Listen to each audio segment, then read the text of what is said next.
Hello and welcome to the Dinosaw for week 24, another 7 curious interesting things I saw last week. So let's crack on. The first one is Google's GPT-3 Butler.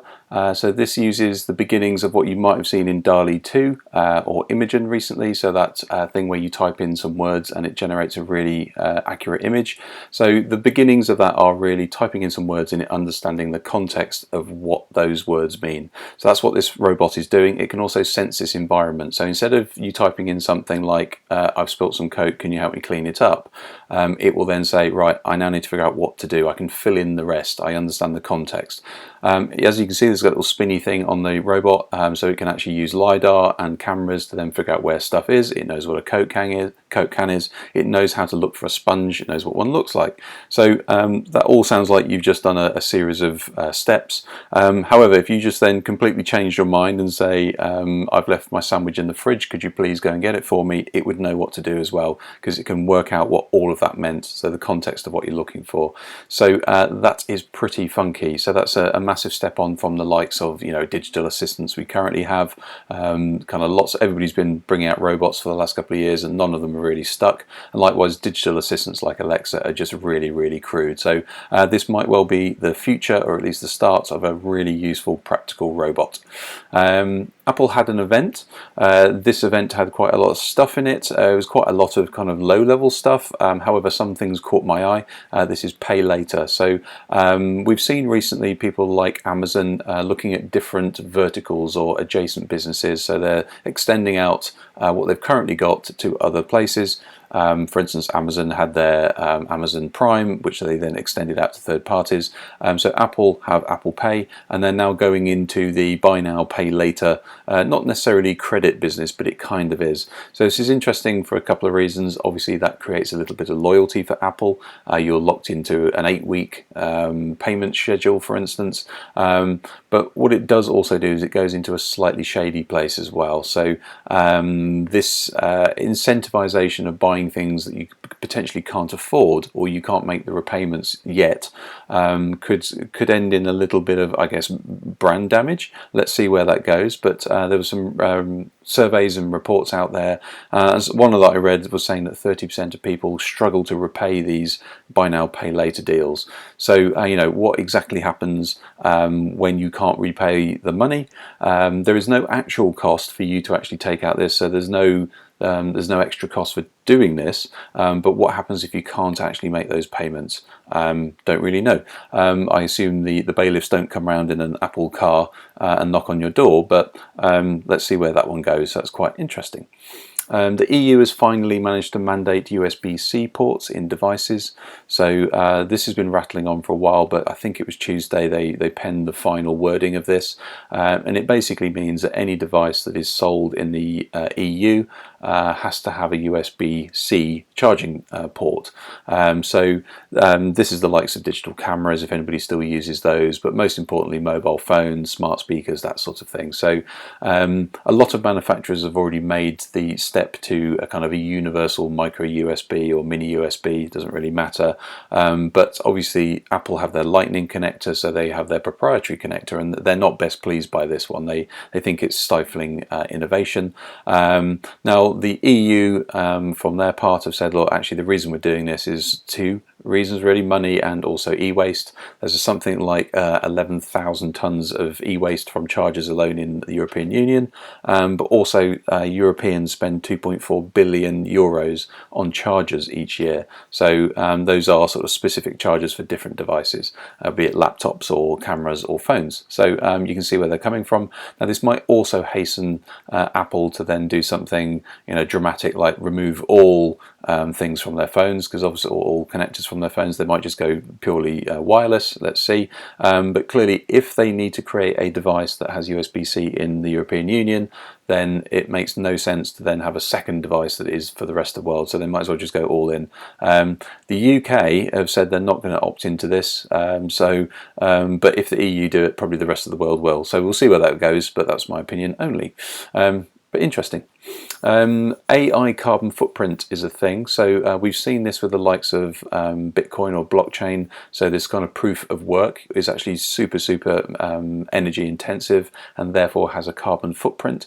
So we've seen the likes of Elon Musk calling out Bitcoin for its inefficiency and its power hungry nature. So this is now coming to algorithms or AI. So this is there are actually three areas: direct impacts, immediate impacts, and system level impacts. But what it's really saying is, on one side you've got the actual energy need to actually do the AI. So you've got, for instance, processors and all that sort of good stuff, because it can be very processor intensive. So that's the development of the AI systems is actually going to take something that might be relatively small. But on the other side of the spectrum, you've got the system level impacts, which are basically saying, because the AI might change society, might change trends, might change how we live or how things are done, or it might, for instance, change how servers work, in which case that might increase or decrease their energy use, in which case the AI might be responsible, unwittingly or purposefully, for more energy being consumed. So therefore its carbon footprint will go up or down. So it's really looking at that sort of supply chain really throughout your AI and any consequences that it might have. So I thought that's quite interesting. This obviously is something that's evolving at the moment, but it will be coming. And AI, we're looking at you. So there you go. Ad blockers, haven't spoken about these in many years, in fact. And I was reading a really interesting article that's saying that Mozilla versus Google Chrome essentially are on a little bit of a headbutting mission at the moment. Now the reason this is because there's a new version of Manifest, Manifest version 3 or MV3, and what that really says is part of that has this special command in it which is called web request. It's an API that you call when the browser asks for a website, or when you ask for a service, like you send out some an ad request, for instance. The browser can actually use that web request and interrogate all the different parts of it. You see it on the right hand side of the screen. Probably doesn't make much sense, but what it's saying is before the request you can look at stuff. When you send the headers, when you've sent the headers, you can actually get a call when the headers are received and do stuff with it. And when you redirect or you do something else, you can change what goes on at each level. Google Chrome are saying we don't really want that level of detail anymore because that's bad. We don't really want to be fiddling with people's browser data. Now, obviously, Google get a huge amount of money from their advertising business, and they'd rather not allow any other browsers to fiddle with it as well. Whereas Mozilla is saying, no, actually, we do need to know, because if an advertiser, for instance, is being somehow pinged your data, we need to know that, and we might need to substitute some data in there that makes you more anonymous. So we'd like full access to this, please. So Google are saying limited access, Mozilla are saying full access, please. So this is all really about privacy on the web. Now we've seen Apple already saying this is the hill we're gonna die on. This is what we stand for. It seems Mozilla might be making a comeback, as you see from the little graph there. They're sort of it's Chrome in first place, and everybody else is either second or third. So it might be quite an interesting angle for Firefox. Quite interesting. The second thing I thought was interesting from the Apple event was passkeys. Now this is actually a pretty good attempt to get rid of passwords and usernames actually for good. Well, not strictly for good, because you do need them at the beginning, but what this does is you dial in, or you log into your service or your website or whatever it is, your app. Once you've done that, you can then say, hey, I'd like to actually create a passkey for this. It'll say, right, you're already logged in, I can see your credentials, I will create a secure passkey for you. Now next time when you want to sign in, you just you go to the website, it can automatically recognize it has a passkey for that website, and it will sign you in automatically. So it's essentially all your details bundled into a secure bundle on your device.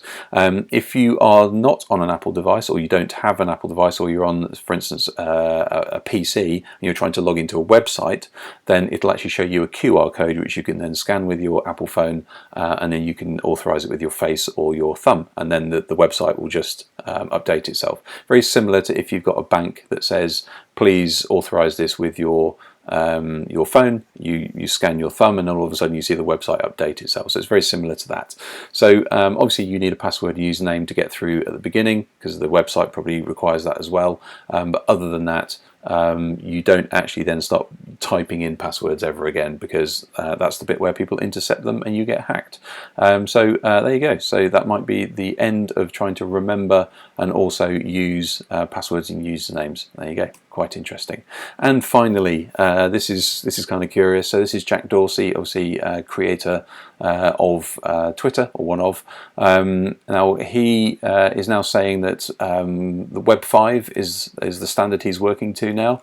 Now clearly you might be thinking, hang on a minute, we haven't even launched Web 3 yet particularly. And he says, and that's the problem. So Web 3, as far as he is concerned, or at least as far as I can figure out, has been tainted by and already being owned by venture capitalists and big companies, which is the whole point of decentralization, is you can't be owned by those sorts of people. So we've seen lots of hacks, we've seen all sorts of things going on in Web 3 because it isn't quite working right. So what I'm supposing is the reason he's jumped all the way to Web 5 from Web 3 is, I think, reading between the lines, is Web 3 is already broken. It's basically just it's a little step on from Web 2, which is all about big companies owning your data.